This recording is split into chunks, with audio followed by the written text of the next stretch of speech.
stormy seas and lost souls. Who is it? She's dreamt of this before. It's coming. Is it? They say dreams are visions of our memories, thoughts and fears, as seen by our inner eye.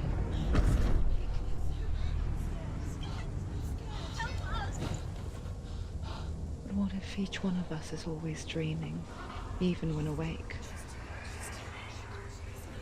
And we only see what our inner eye creates for us. Is this what hell is? A world shaped by Senua's nightmares. Maybe that's why people fear seeing the world through her eyes. Yes, she's scared. Because if you believe that Senua's reality is twisted, you must accept that yours might be too.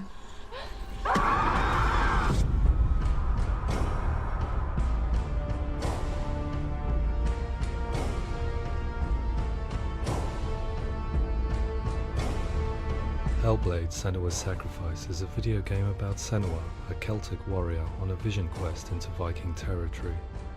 But what sets our hero Senua apart is that she suffers from severe psychotic mental illness. He knows she's getting closer. He can feel her coming closer. She's getting closer. They're watching.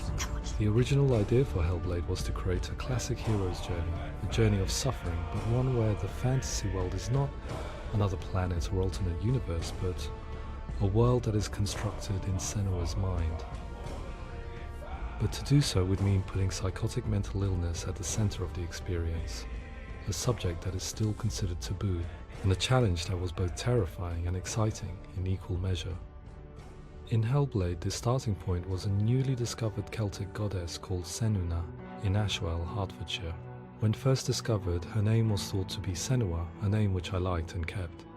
I wondered if Senua might have been a Celtic warrior like Boudica who stood up to the Romans. While the Romans had conquered all of Europe, there was a group of Celts up in the furthest reaches of the Roman Empire that could not be conquered, the Picts. And so the Romans built a wall, called Hadrian's Wall, that spans across Britain from sea to sea to keep the Pictish barbarians at bay. The Picts were known for their war paint, painted on with woad, and their matted hair clumped with lime. And so Senua would be a barbarian Pict in this image. What's your name? Senua. I haven't seen you before. I don't leave home much. Oh, Zeno's daughter. I have to go. Wait. Orkney is off the coast of Scotland and was inhabited by the Picts, steeped in history and mystery, and so I made Orkney Senua's home and set the stage for a crisis. In the late 8th century, the first Vikings landed on the Orkney Islands. The population of the Picts crashed thereafter, replaced by the Norsemen of the 9th century. Were they wiped out? We don't know for sure, but it would seem likely given the reputation of the Vikings. The Northmen's brutality is legendary. High-ranking leaders and chieftains of the tribes they conquered were often offered as sacrifice to their gods. The most brutal of these sacrifices was known as the Blood Eagle. I imagine Senua as a young female warrior who returns home from exile to find her partner, Dillion, brutally sacrificed to a Norse god by these hellish warriors from a faraway land. I imagine the horror of this moment and how it would have dragged her deep into mental torment.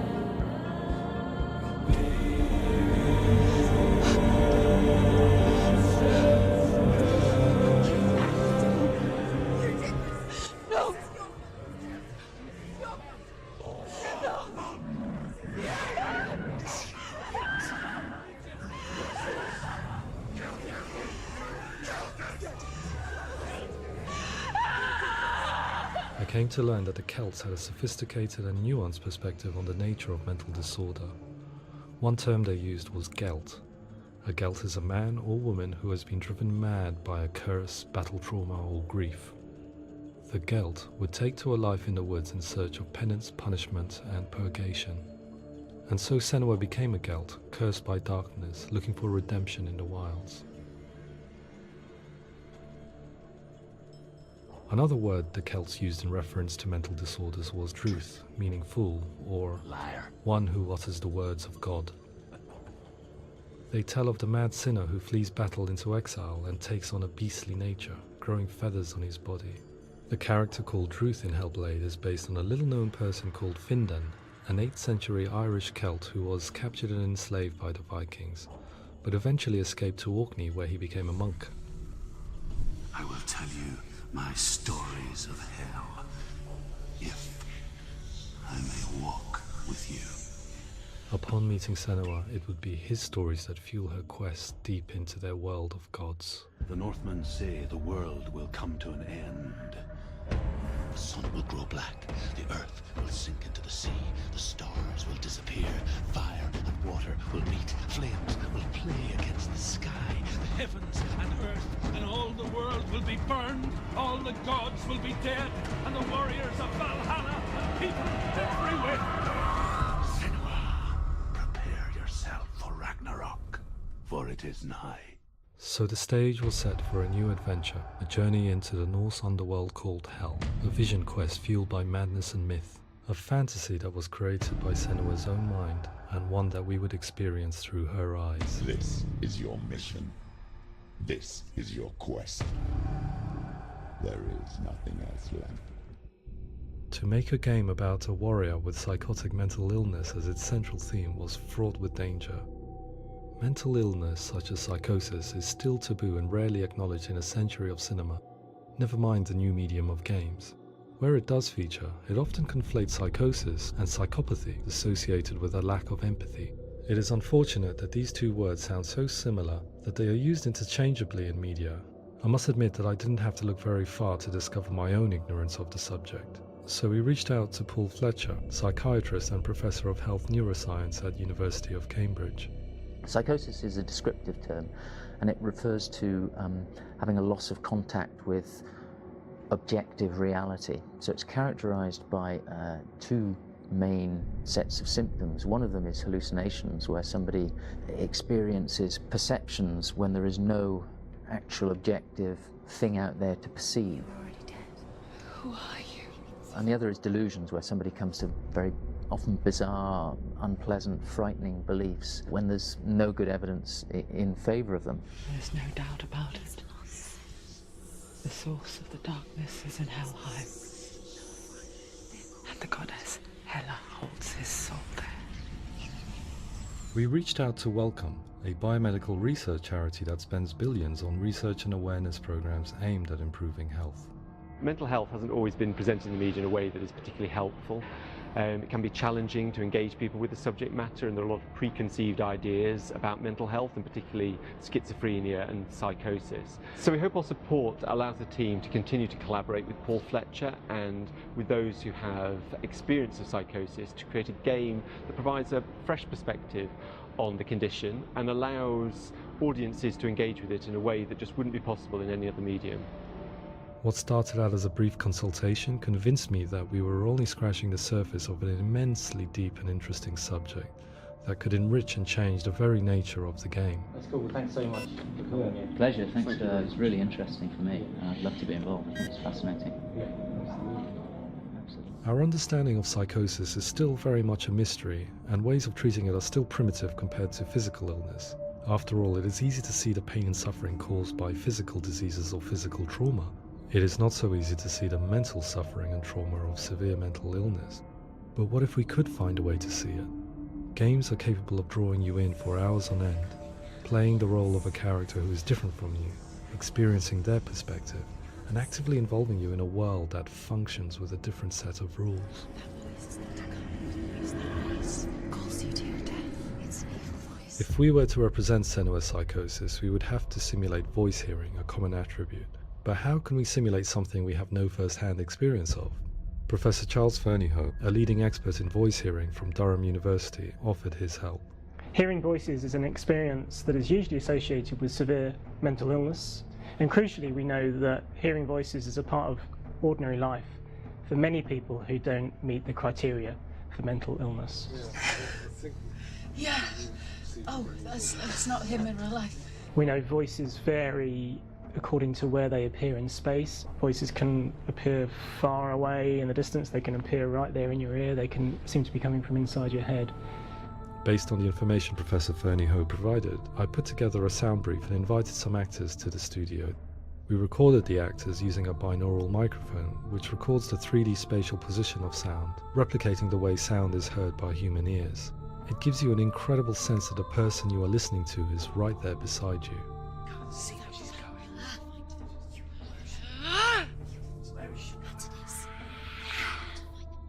Rachel Waddingham from the Voice Collective came to our studio with 2 young voice hearers to speak to our team. We talked at length about their experiences and they listened to our tests, giving us feedback on how we could improve on it. Everyone hates her. She's cursed. It's very hard to represent what this experience is like, partly because it's such a personal, intense, emotional experience. It's testament to how Ninja Theory have been listening to what the researchers are saying, but also, crucially, listening to the experts by experience. What they've come up with is so compelling. It's by far the best representation I've heard of what these experiences are like.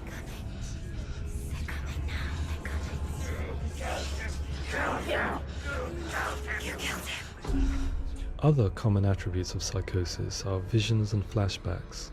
We met with Recovery College East, who work with and care for people recovering from severe mental disorders. A group of service users gave us their first-hand account of what they experience. Sometimes when the visions or what we're seeing is too much, it becomes more difficult until eventually we perhaps don't see anything. The people we spoke to, the stories they told, were fascinating, harrowing and mind-boggling. The reality of what people experienced was vivid, far exceeding what I could possibly have imagined. We went away itching to represent some of these visions and flashbacks in the game. Hands will know my heart is so, love is so far away.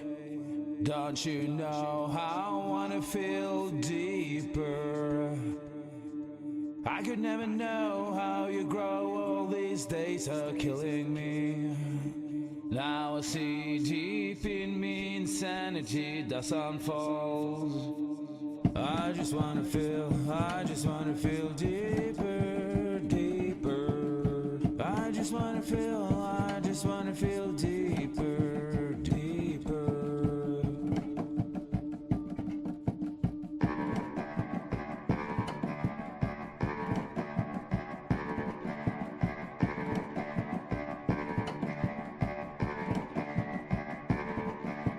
Hands will know my heart is so, love is so far away.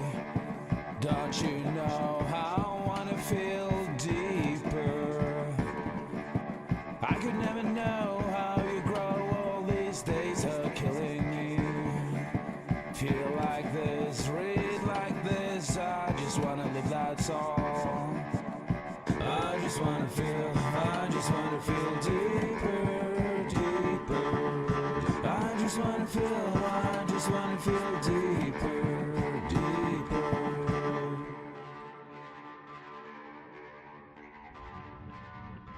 To refine our work, we continue to hold meetings with Recovery College East over the course of a year and a half, showing them what we had achieved so far and refining the in-game representations based on their feedback. With their help, flashbacks, visions and changes in perception were woven into the story and gameplay of Senua. The students that are involved in this project are incredibly excited about being involved. They have described the experience as being important because it values their lived experience and shows that despite what we have been through, all of that experience becomes valid, that actually it's something that we should all be talking about. The experiences described range from beautiful to frightening beyond comprehension. I heard of a girl who has to live with an angry voice screaming at her, slamming on her doors and walls 24 hours a day. I met someone who would often see hanging corpses in a room, so real that she would sometimes try to rescue them. The panic and fear that comes with such visions is entirely understandable, and it can be a living horror for some. Worthless, weak, pathetic. Go on, feel sorry for yourself, because there is no one left to do that for you. I was urged by one fellow that we should not shy away from showing this horror, and so I was perpetually torn in making Hellblade. Had we gone too far with our representations or not far enough? broken and lost. Just like your soul. Come on.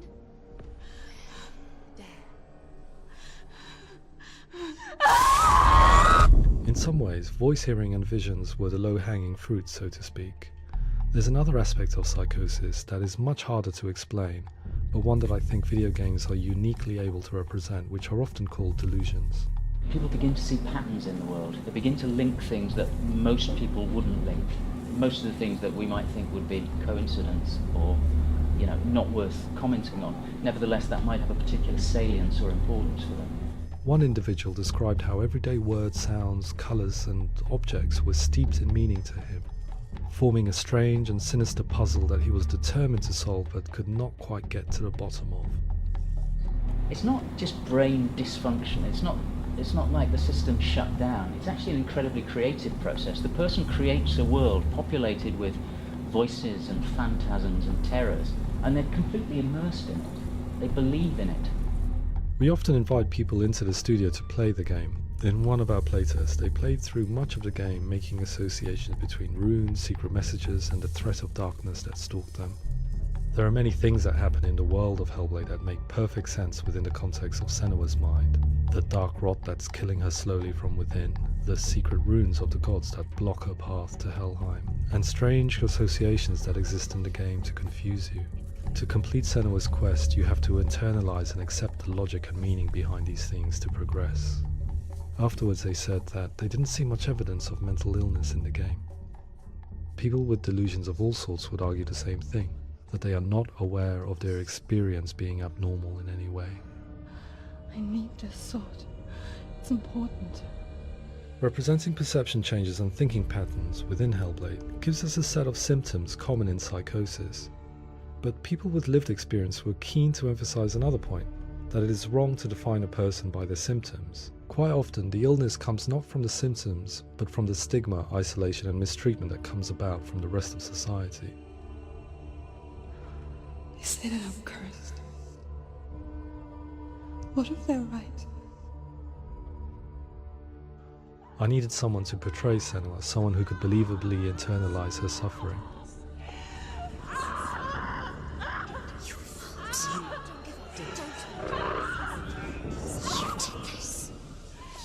Melina Juergens, our video editor, had been a stand-in for Senua over a few months while we perfected our motion capture techniques.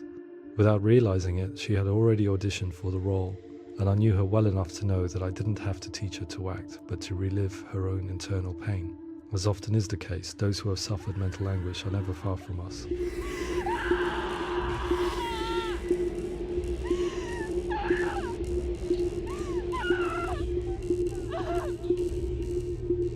My hope is that by creating a compelling and aspirational character in Senua who feels very much real, albeit in a fantasy setting, we can provide a lens into her reality, a different one to yours, and this is where storytelling comes into play.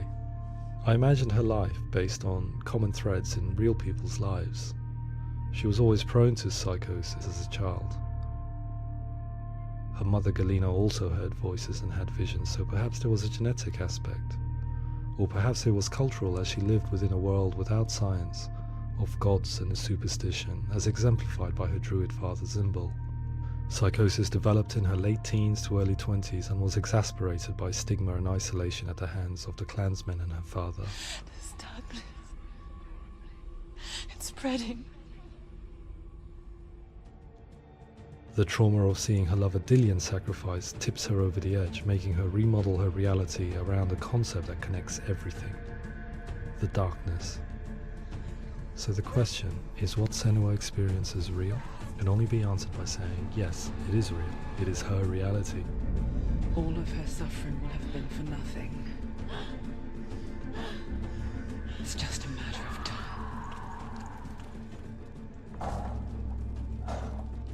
Towards the end of the project, service users and professionals that had collaborated with us were invited to see the near-final game. It was a chance to see if the game had reflected their views or if it had misrepresented them. For me, being involved in especially developing Senua's character has been really important, and being able to bring in my perspective and what I see and what I hear and having that built into the game has been a real privilege. It's gritty and it's meaty, and there are some tough subjects in there that are being tackled with honesty.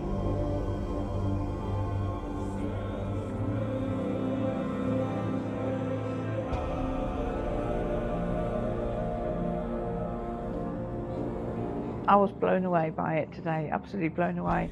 It was just fantastic to get the opportunity to use our lived experience in a very creative way. There's nothing tokenistic about the work we've put in. It feels like we've been listened to, things have been taken on board, and I think there was a lot of realism in the game itself, and it feels very authentic.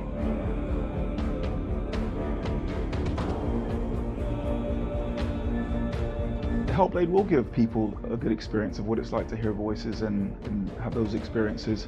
I'm glad that the guys at Ninja Theory have asked us to come along and help them build an experience that's positive when it comes out, and get myself a copy and have a go.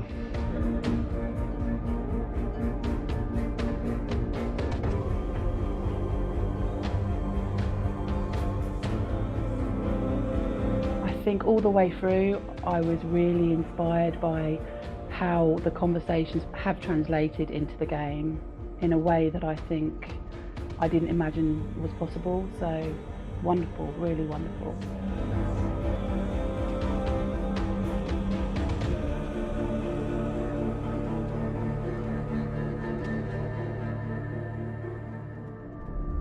I really hope that others will follow the lead they've set and use the power of something like a video game to change people's perceptions, to increase understanding, and ultimately to make some of the stigma around voice hearing and other experiences go away.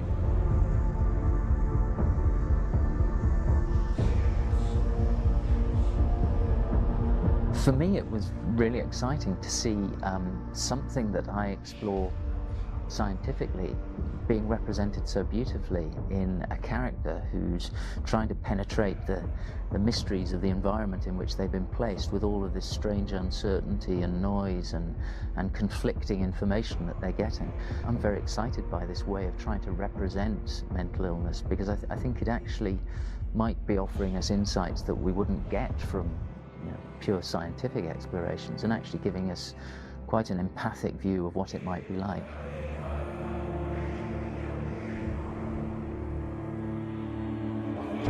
Mental illness has been with us for as long as we have been on this planet, but why? Why hasn't evolution stamped out this weakness from within our gene pool? I often pondered this question until I realized that the question had an inbuilt flaw. It assumes that being and thinking differently is a weakness. The only reason we have computers, spacecraft, medicine, poetry, art, and yes, even video games is because individuals were able to simulate new abstract realities in their minds and share them with the rest of us. We need people to be willing to see differently in order for us to progress and survive as society. And we need to be open to these new ways of seeing. And it is this spirit that motivated me to create Senua's story and share it with you.